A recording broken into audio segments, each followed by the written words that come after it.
This is Pastor Chuck Harris, and I want to welcome all of Messiah's members, friends, and neighbors to this Friday morning devotional.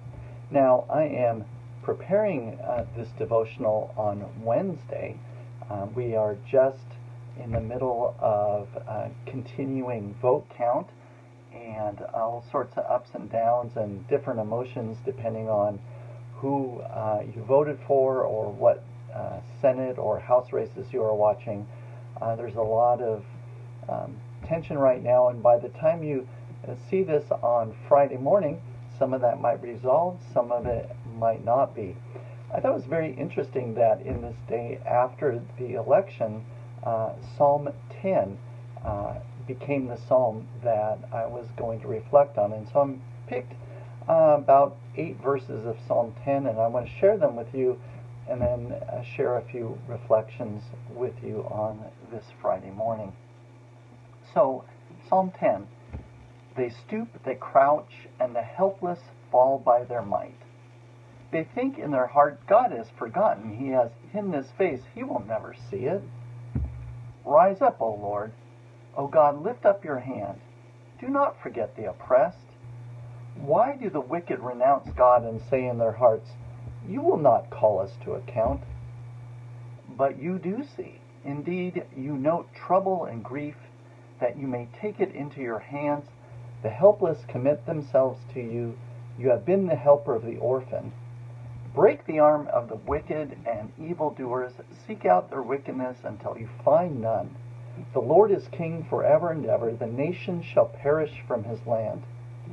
O Lord, you will hear the desire of the meek. You will strengthen their heart.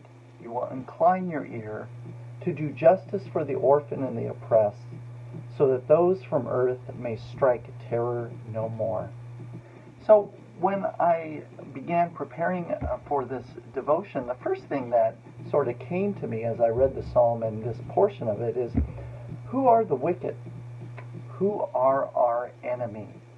The psalmist is very clear that those who are wicked, those who are the enemy of God's people, they sort of have this sort of sense that God has forgotten about God's people, and God will never see what the wicked are doing. In fact, the wicked say in their hearts, you will not call us to account. They sort of have this sense that they get get out of jail free card or a pass go card for free. The psalmist then lifts up the fact that no, that is not true. That is not going to happen. In fact, says, O Lord, you will hear the desire of the meek. You will strengthen their heart. Incline your ear.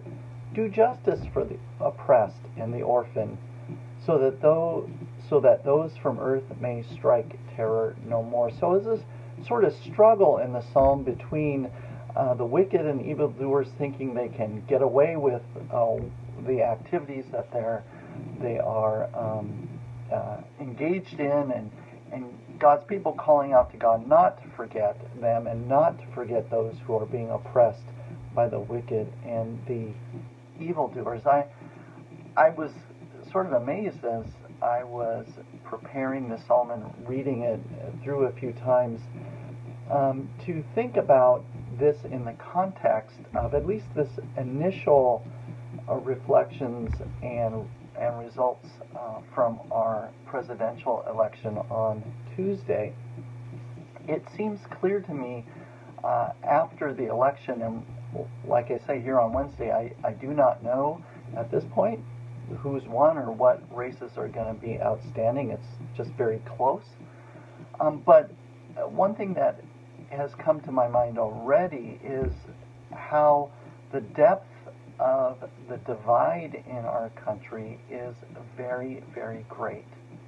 I mean, you look at how close the election is, you look at least at the presidential election, and you look at the incredible numbers of people who have already been counted as having voted. It is a tremendous I think, testament that people want to get out and vote when they're motivated, and they have. And Yet, in the midst of this great outpouring of vote, there's also this revelation of this deep and great divide, and that is concerning. I think maybe for all of us, that the election has sort of drawn back the curtain once more on how separated and divided we are as a people in the United States. I mean, if you think about it, we as a people here in this country have an amazing variety of lived experiences. I mean, you think about the Nebraska farmer who is white. You think about the Metro Atlanta businessman who is black. You think about the SoCal frontline worker who might be brown. You think about the East Hill Kent family with 2.5 kids who are, trying to figure out college. You have this tremendous diversity of lived experience amongst the people of the United States. And I just kind of ticked off a few here off the top of my head. And it is important that as deep as our divisions are, at least it seems to be, as different as our thoughts and beliefs are, as real as the daily struggles and concerns are amongst all this diversity of lived experience in our country, with really, really important concerns that all sorts of different groups are expressing and trying to communicate. I think it's very important that first and foremost that we remember that we, as a people of this nation, are not one another's enemies. Biblically speaking, we are one another's neighbors. And that, to me, is first and foremost the most important thing I think that we should breathe into here in this immediate post-election period, that if someone voted differently from me, that does not make them my enemy, and vice versa. If I voted differently from someone else, I am not their enemy. We are neighbors.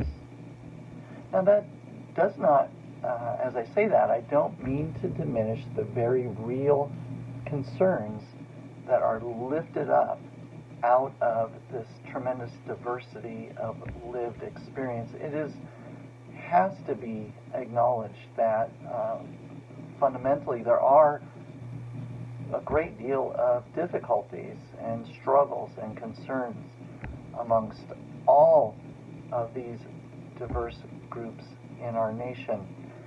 And the question right now, I think, that we are confronted with, if this divide is as deep and as intense as it is, the question is how are we to love God, and how are we to love our neighbor? You're already beginning to hear from all sorts of different people in the political realm. You're starting to hear this sort of call for us to be a community, a nation that, talks less and listens more, that begins to grapple with the fact that social media, as empowering as it can be, is also very divisive, and that we tend to self-isolate with people who are only like ourselves, and we distance ourselves from those who are not like us.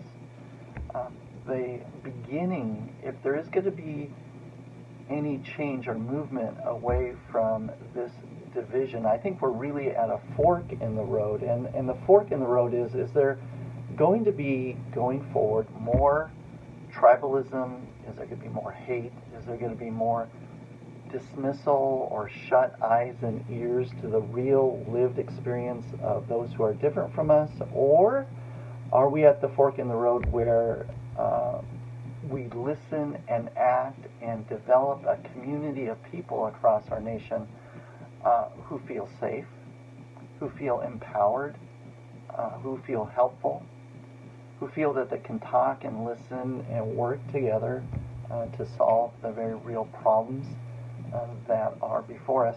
In the psalm that I read, there's a call to God to defeat the enemy.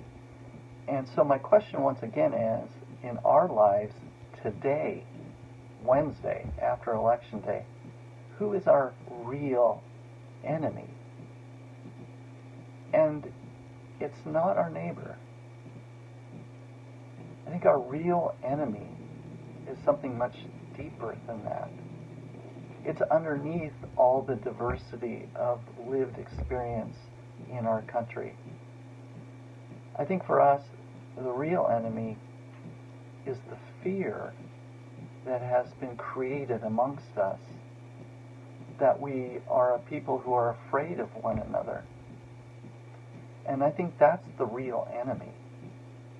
And how we move out of that as a community of faith, as a model for the rest of our nation, is to begin to understand that all of us, no matter who we are, no matter the difference in our lived experience, we are all wonderfully and amazingly created by God.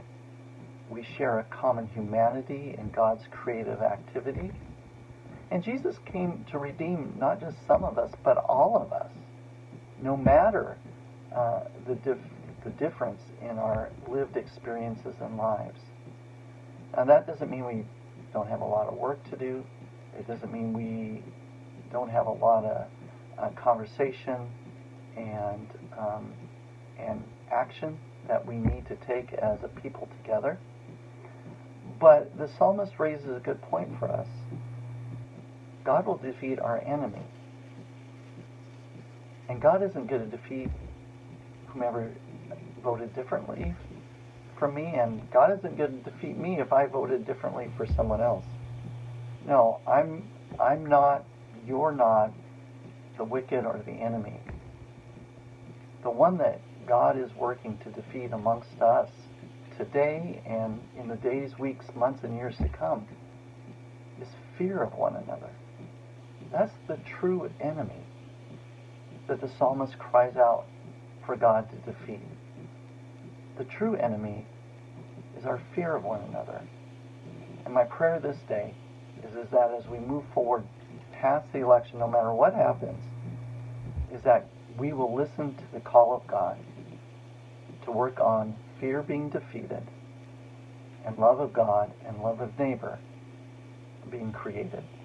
God bless you. I love you all. I hope you have a great Friday and a great weekend. I'll see you again all on Sunday.